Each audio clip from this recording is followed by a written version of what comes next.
يا من له صبري وكل شكايتي وبقربه كم تنجلي أشجاني.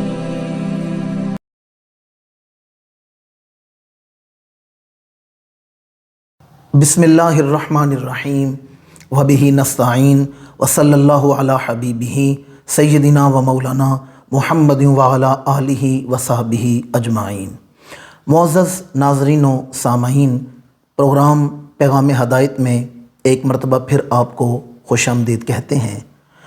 ناظرین کرام، عشرہ محرم الحرام کی نسبت سے ہم آپ کے سامنے 10 اقساط پر مبنی ایک گلدستہ محبت بیاد ذکر شہدائے کربلا کے حوالے سے پیش کر رہے ہیں. آج اس سلسلے کا 6واں پروگرام ہے. گزشتہ اقساط میں ہم نے عظمت و شان اہل بیت، واقعہ کربلا کی وجوہات اور سرکار سید الشہداء امام علی مقام حضرت امام حسین رضی اللہ تعالیٰ عنہ کا سفر کربلا یہ سماعت کیا. ناظرین کرام، کیا وجہ ہے کہ تاریخ اسلام میں عظیم الشان شہادتیں ہوئیں؟ امام علی مقام کی شہادت سے پہلے بھی عظیم المرتبت شخصیات کو شہادت کا رتبہ ملا، لیکن جو شہرت اور جو دوام ذکر شہدائے کربلا بالخصوص سرکار سید الشہداء امام علی مقام کی شہادت کو نصیب ہوا ہے، وہ کسی اور کی شہادت کو نصیب نہیں ہوا. امام سے پہلے بھی بڑی ذی احترام ہستیوں کو رتبہ شہادت نصیب ہوا. بڑی شان احد کے شہداء کی، بدر کے شہداء کی، تبوک، خیبر، خندق، موتا، یرموک، ان غزوات اور سرایا میں جو شہداء رتبہ شہادت کو پہنچے، ان کی بڑی عزت ہے، بڑی عظمت ہے، بڑی عظمت و شان ہے. حضرت سیدنا امیر حمزہ کی شہادت کی بڑی عظمت و شان ہے، دیگر شہداء کی. لیکن جو شہرت اور دوام نواس رسول کی شہادت کو ملا ہے، وہ کسی اور شہید کو نہیں نصیب ہوا. امام سے پہلے بھی بڑی ذی احترام ہستیوں کو رتبہ شہادت نصیب ہوا. متمم الاربعین، امام العادلین، امیر المومنین، خلیفہ دوم حضرت سیدنا فاروق اعظم رضی اللہ تعالیٰ عنہ، آپ کی بڑی عظیم و شان شہادت ہے. آپ پر جب وار کیا گیا ہے تو مصلی رسول پر کیا گیا ہے. آپ شہید محراب رسول ہیں، لیکن آپ کی شہادت کو وہ شہرت نہیں ملی جو نواس رسول کی شہادت کو ملی. اسی طرح جناب عثمان غنی رضی اللہ تعالیٰ عنہ، داماد رسول، خلیفۃ المسلمین، آپ کی بھی بڑی مظلومانہ شہادت ہے. کربلا والوں پر 3 دن پانی بند رہا ہے اور کربلا میں رہا ہے. جناب عثمان غنی پر 40 دن پانی بند رہا ہے اور شہر رسول میں رہا ہے. مدینہ منورہ میں پانی بند کیا گیا ہے. کیا وجہ ہے؟ آپ کی شہادت کو بھی وہ شہرت نہیں ملی جو نواس رسول کی شہادت کو ملی ہے. پھر خود حضرت علی شیر خدا کرم اللہ تعالی وجہ الکریم کی بڑی عظیم و شان شہادت ہے. کوفہ کی مسجد میں آپ پر وار کیا گیا. 21 رمضان المبارک آپ کا یوم شہادت ہے، پر آپ کی شہادت کو بھی وہ شہرت نہیں ملی جو نواس رسول کی شہادت کو ملی ہے. اور پھر سید الشہداء حضرت امیر حمزہ رضی اللہ تعالیٰ عنہ، جو اسد اللہ ہیں اور اسد رسول ہیں، اللہ کے بھی شیر ہیں، رسول اللہ کے بھی شیر ہیں. اور آپ کی انتہائی مظلومانہ شہادت جو تاریخ میں کسی کو نصیب نہیں ہوئی، لیکن آپ کی شہادت کو بھی وہ شہرت نہیں ملی جو نواس رسول کی شہادت کو ملی ہے. وجہ کیا ہے؟ اس راز سے پردہ اٹھایا ہے تو شاہ عبدالعزیز محدث دہلوی رحمۃ اللہ تعالیٰ علیہ نے آپ کی کتاب سر الشہادتین، مطلب 2 شہادتوں کا راز، سر کہتے ہیں راز کو، اور شہادتین 2 شہادتیں، 2 شہادتوں کا راز. اس میں آپ نے ایک ہی نفس مضمون باندھا ہے کہ امام حسن کی شہادت رسول اللہ کی شہادت ہے اور امام حسین کی شہادت بھی رسول اللہ کی شہادت ہے. دیکھیں، جناب فاروق اعظم کی شہادت ان کی اپنی ذاتی شہادت ہے. جناب عثمان غنی کی شہادت ان کی اپنی شہادت ہے. حضور حیدر کرار کی شہادت ان کی اپنی شہادت ہے. جناب امیر حمزہ کی شہادت، بدر و احد کے شہداء کی شہادت ان کی اپنی شہادت ہے. پر امام حسین کی شہادت ان کی اپنی شہادت نہیں بلکہ یہ شہادت رسول کا مظہر ہے، یہ امام الانبیاء کی شہادت کا مظہر ہے۔ ہمارے آقا کریم کے دل میں شہادت کی بڑی خواہش تھی، بڑی آرزو تھی۔ بخاری شریف میں جناب ابو ہریرہ رضی اللہ تعالیٰ عنہ سے مروی حدیث ہے، امام الانبیاء نے فرمایا والذی نفسی بیدہ لوددت انی اقتل فی سبیل اللہ ثم احیا ثم اقتل ثم احیا ثم اقتل ثم احیا ثم اقتل، او کما قال علیہ الصلوۃ والسلام۔ امام الانبیاء نے فرمایا مجھے اس ذات کی قسم ہے کہ جس کے قبضہ قدرت میں میری جان ہے، میری بڑی خواہش ہے، بڑی آرزو ہے، لوددت انی اقتل فی سبیل اللہ، کہ مجھے موت آئے تو اللہ کے راستے میں آئے، مجھے شہادت کی موت نصیب ہو۔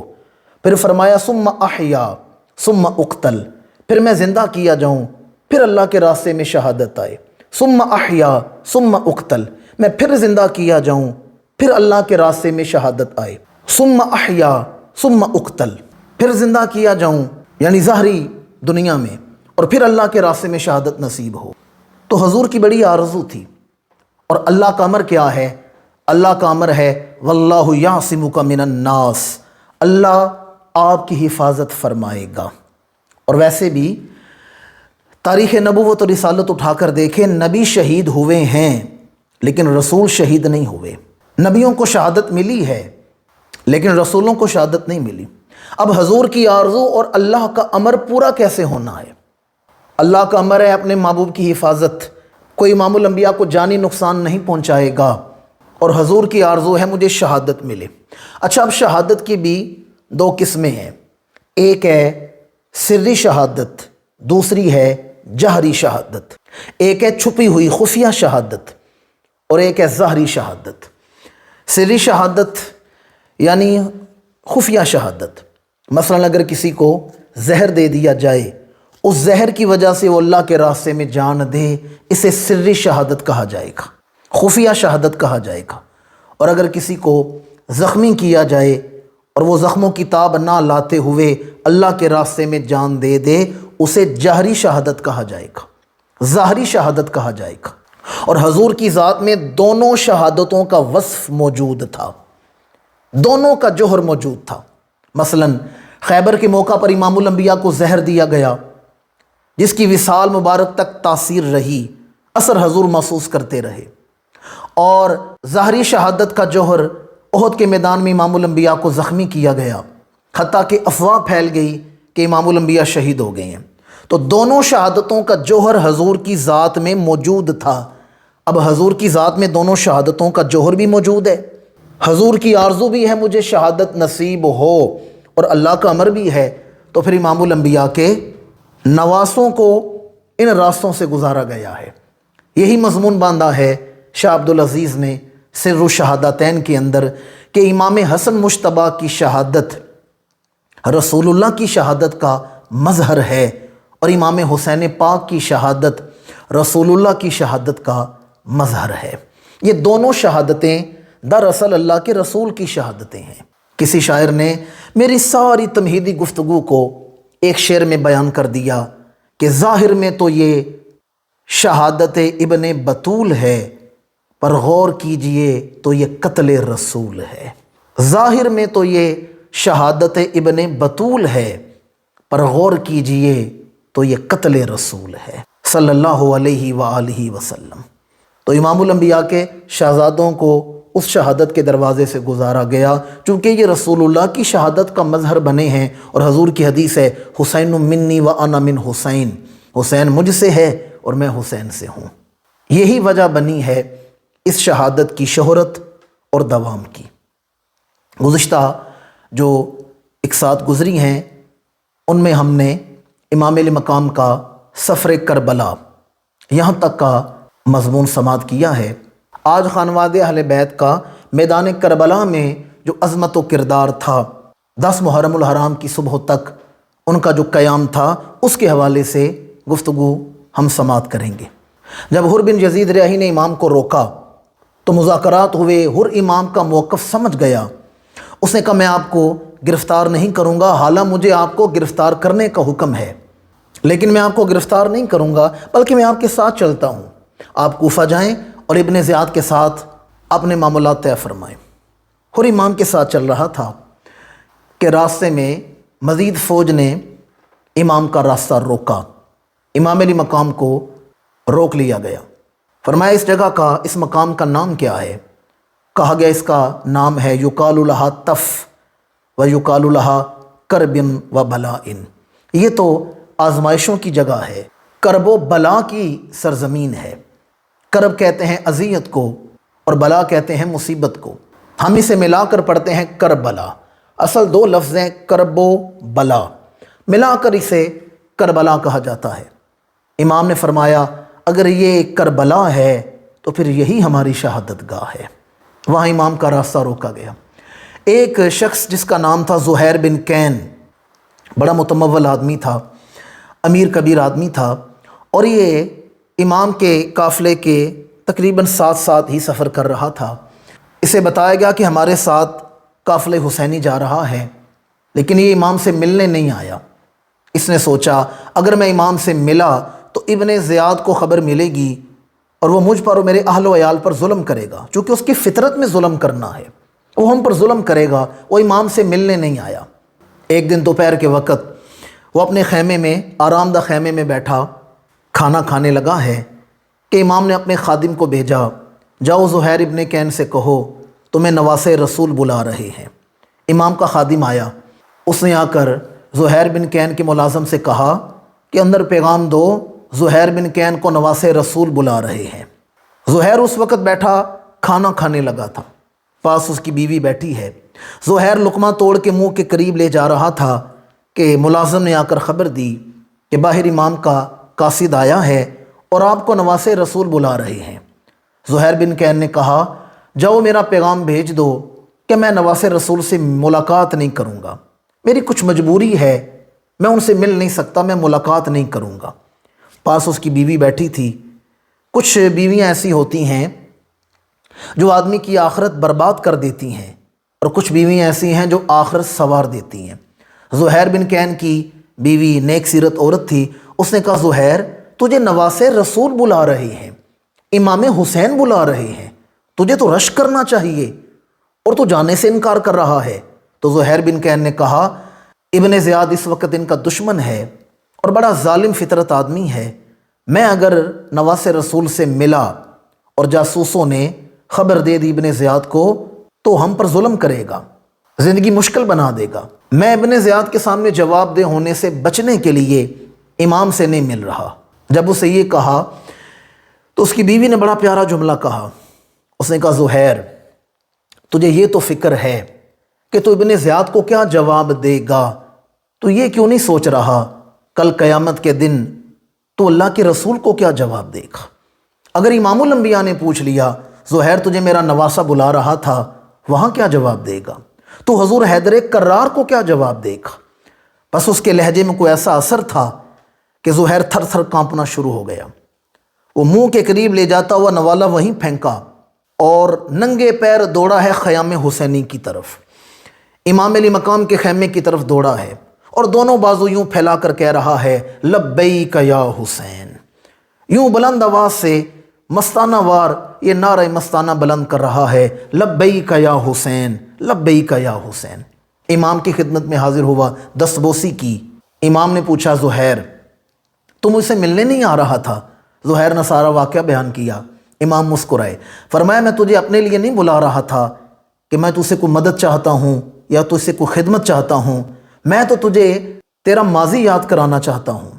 اب دیکھیں امام کا علم، امام نے اسے ایک واقعہ یاد کروایا۔ امام نے کہا زہیر یاد کر، ایک دفعہ تو صحابی رسول جناب سلمان فارسی رضی اللہ تعالیٰ عنہ کے ساتھ میدان جہاد میں شامل تھا، ان کے ساتھ مل کے اسلام کے دشمنوں کے خلاف لڑ رہا تھا، تو نے کہا تھا میں کتنا خوش نصیب ہوں کہ صحابی رسول کے ساتھ مل کے اسلام کے دشمنوں کے خلاف لڑ رہا ہوں۔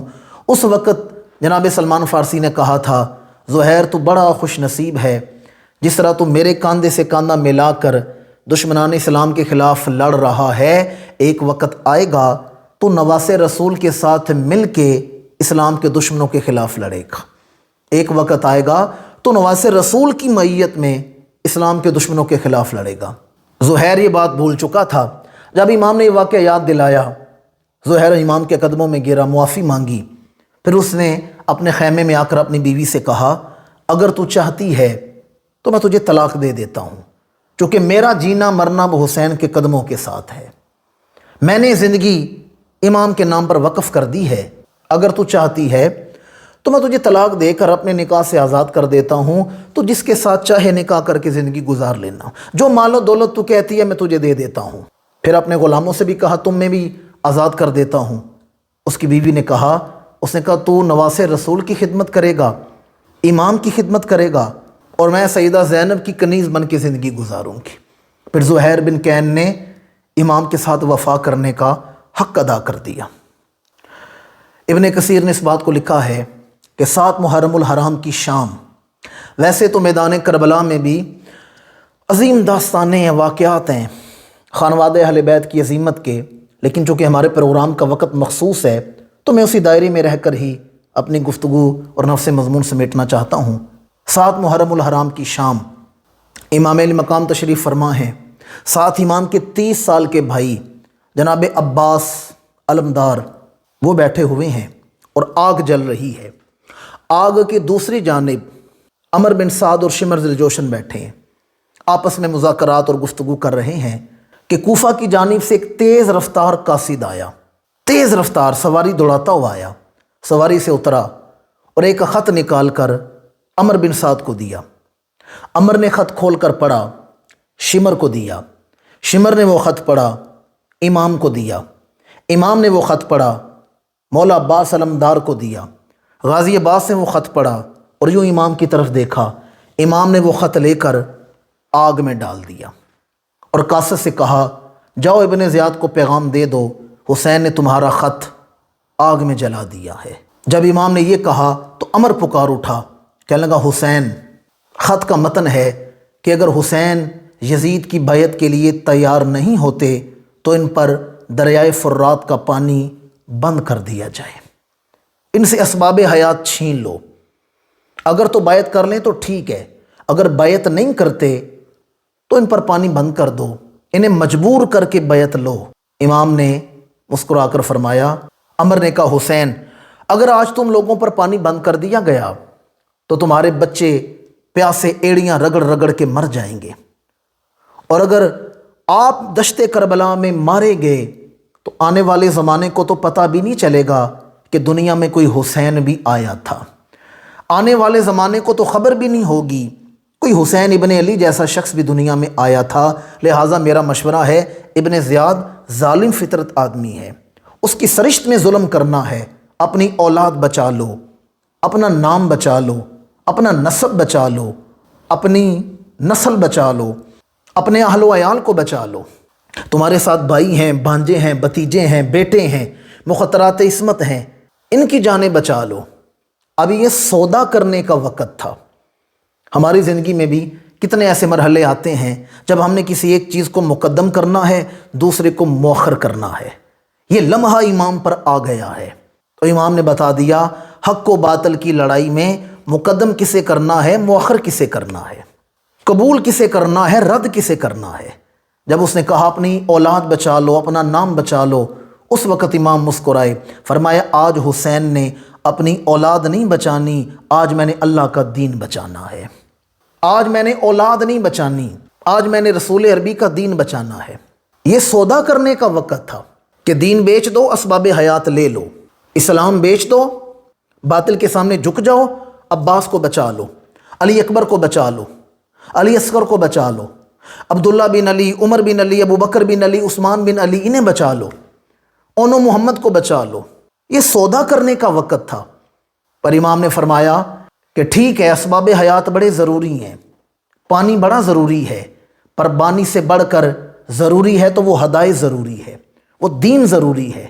امام نے بتا دیا، ٹھیک ہے، عباس بڑا قیمتی ہے، علی اکبر بڑا قیمتی ہے، علی اصغر بڑا قیمتی ہے، اور ہم شکل حسن مجتبیٰ، قاسم مجتبیٰ بڑا قیمتی ہے، حسن مثنیٰ بڑا قیمتی ہے، حضور حیدر کرار کے دیگر بیٹے اولاد، میرے بھانجے بتیجے بڑے قیمتی ہیں، اور میرا اپنا وجود بڑا قیمتی ہے، میرا اپنا وجود بڑا قیمتی ہے، پر ہم سب سے بڑھ کے قیمتی ہے تو رسول عربی کا دین متین قیمتی ہے، سب سے بڑھ کے قیمتی ہے تو اسلام قیمتی ہے۔ پھر 7 محرم الحرام کی شام قافلہ حسینی پر پانی بند کر دیا گیا ہے۔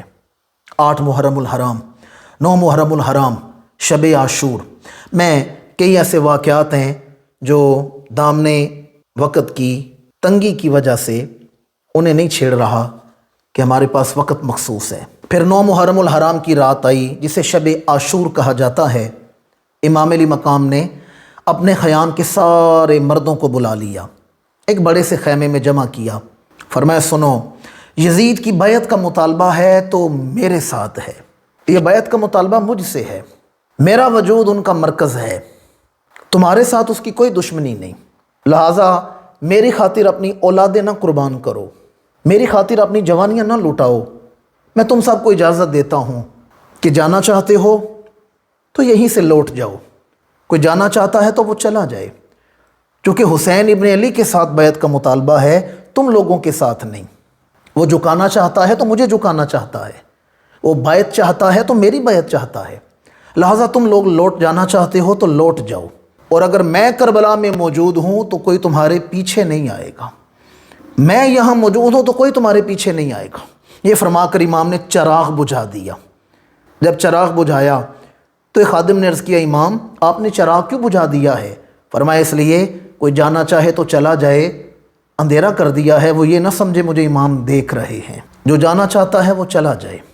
اس وقت امام کے سارے ساتھیوں نے کہا امام ہم آج اگر اس دشت کربلا میں چھوڑ کر آپ کو چلے جائیں تو قیامت کے دن رسول اکرم کو کیا منہ دکھائیں گے، سیدہ خاتون جنت کو کیا جواب دیں گے، حضور حیدر کرار کو کیا جواب دیں گے؟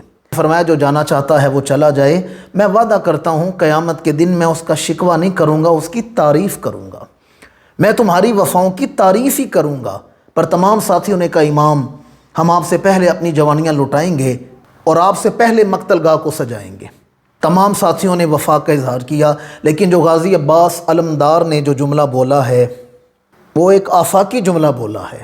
غازی عباس علمدار نے عرض کیا آقا حسین اگر آج آپ کو دشت کربلا میں چھوڑ دیں اور یہاں سے چلے جائیں دنیا کی نعمتوں کے لیے، دنیاوی زندگی کے لیے، تو کتنا عرصہ ہم دنیا کی نعمتیں کھا لیں گے، بالآخر ہم نے موت کے دروازے سے گزرنا ہے، کتنا عرصہ دنیا کی نعمتیں کھا لیں گے، کتنا عرصہ اور جی لیں گے، اور وہ کون سی نعمت ہے جو آپ کے قرب سے بڑھ کے قیمتی ہو؟ عرض کی آقا حسین دنیاوی نعمتیں کھا کر زندہ رہنے میں وہ مزہ نہیں جو آپ کے قدموں میں مر جانے میں مزہ ہے، دنیا کی نعمتیں کھا کر جینے میں وہ مزہ نہیں جو آپ کے قدموں پہ مر جانے میں مزہ ہے۔ تمام ساتھیوں نے وفا کا اظہار کیا، اور یہاں مجھے گرو نانک کا ایک قول یاد آ گیا، یہ سکھوں کا پیشوا ہے گرو نانک۔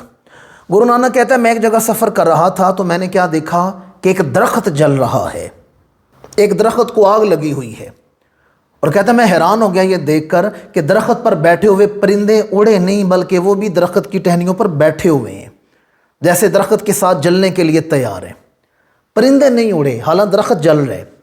تو کہتا ہے میں نے ان سے کلام کیا، میں نے پرندوں سے پوچھا کہ آگ لگی اس برگ کو جلنے لگے پات، کیوں نہیں اڑتے پنچھیوں پنچھ تمہارے ساتھ؟ بھئی درخت جل رہا ہے اور آگ لگی ہوئی ہے، لیکن پنچھیوں پرندوں تم اڑتے کیوں نہیں؟ حالانکہ تمہارے پر تو سلامت ہیں، تم اڑ کے اپنی جان بچا لو۔ آگ لگی اس برگ کو جلنے لگے پات، کیوں نہیں اڑتے پنچھیوں پنچھ تمہارے ساتھ؟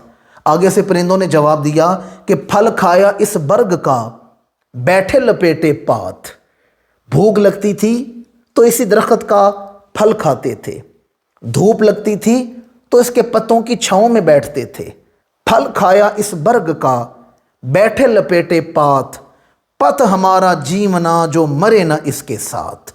بھئی ہمارا جینا بھی کوئی جینا ہے، اگر اس درخت کے ساتھ نہ مریں، جس کا پھل کھایا، جس کی چھاؤں میں بیٹھے رہے، اب اسی کے ساتھ جینا ہے، اسی کے ساتھ مرنا ہے، بلا تشبیہ و بلا تمثیل، نہ کوئی تشبیہ ہے نہ کوئی مثال ہے۔ امام کے سارے ساتھیوں نے کہا امام آپ جنتی جوانوں کے سردار ہیں، آپ سے منہ موڑ کر جانے کا مطلب ہے آپ کی جاگیر یعنی جنت سے منہ موڑ لینا۔ ہم آپ کی خدمت میں رہیں گے اور آپ سے پہلے اپنی جوانیاں لوٹائیں گے۔ امام نے سارے ساتھیوں سے کہا کہ تم آج رات تیاری کر لو، صبح ہم نے دشمن سے برسر پیکار ہونا ہے۔ آج جی بھر کے اللہ کی عبادت کر لو، نوافل پڑھ لو، تلاوت قرآن کر لو اور ان ہتھیاروں کو تیار کر لو جس کے ساتھ دشمن سے لڑنا ہے۔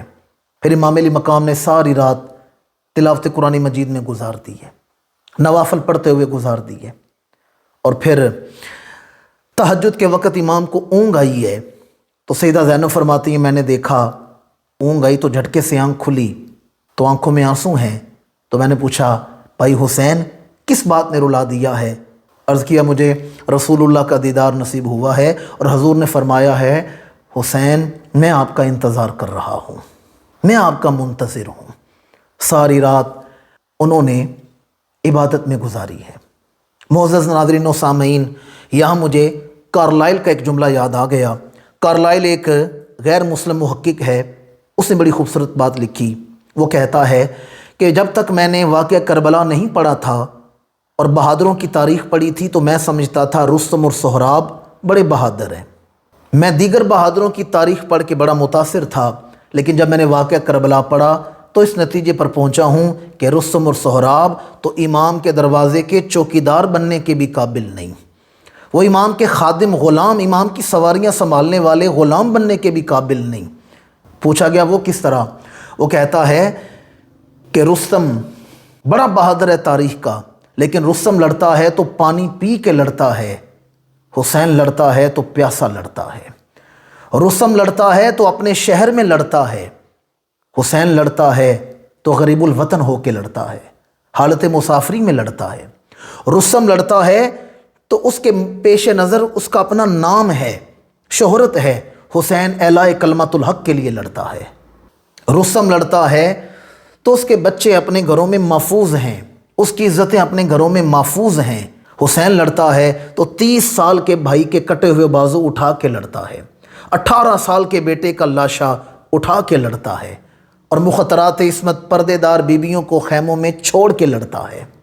اس لیے وہ کہتے ہیں ہزاروں رستم ایک حسین کے سامنے نہیں کھڑے کیے جا سکتے، اس لیے، اور وہ کہتا ہے کہ اس قدر مضبوط موقف اسلام کی حقانیت کی دلیل ہے کہ حسین معجزہ مصطفیٰ کا نام ہے، جنہیں اپنے نانا کے موقف پر اتنا یقین ہے کہ عباس پڑے ہوئے ہیں، علی اکبر ہیں، اور جب سارے شہید ہو چکے ہیں، امام تنے تنہا ہیں اور نظر آ رہا ہے کہ ہزاروں کی تعداد میں دشمن ہے، اب امام جھک جاتے، اب بیعت کر لیتے، لیکن اس وقت بھی امام کا ڈٹ جانا اس بات کی دلیل ہے کہ حسین معجزہ مصطفیٰ کا نام ہے، حسین رسول اللہ کا معجزہ ہے۔ اسے آرتھر نے بھی لکھا ہے کہ اتنا کامل یقین اپنے نانا کے دین پر، اتنا کامل موقف اسلام کی حقانیت کی دلیل ہے۔ آج کے پروگرام میں ہم نے خانواد اہل بیت کا میدان کربلا میں جو عظمت کردار ہے اس کے حوالے سے گفتگو سماعت کی ہے۔ اگلے پروگراموں میں انشاءاللہ امام علی مقام کے رفقا کی شہادت، پھر مردان اہل بیت، امام کے بھائی، بھانجے، بھتیجے، بیٹے، خانواد اہل بیت کے مردوں کی شہادت کو بیان کیا جائے گا، اور پھر پاک بیبیوں کا کردار اور کربلا کے بعد اہل بیت کا جو عظیمت و استقلال ہے، ان حوالوں سے ترتیب وار انشاءاللہ ہم گفتگو سماعت کریں گے۔ اسی کے ساتھ آج کے پروگرام کا وقت مکمل ہوتا ہے، ہمیں اجازت دیجیے۔ اللہ تعالی ہمارا حامی و ناصر ہو، اللہ تعالی پاکستان کا حامی و ناصر ہو۔ السلام علیکم ورحمۃ اللہ تعالی وبرکاتہ۔ يا من له صبري وكل شكايتي وبقربه كم تنجلي أشجاري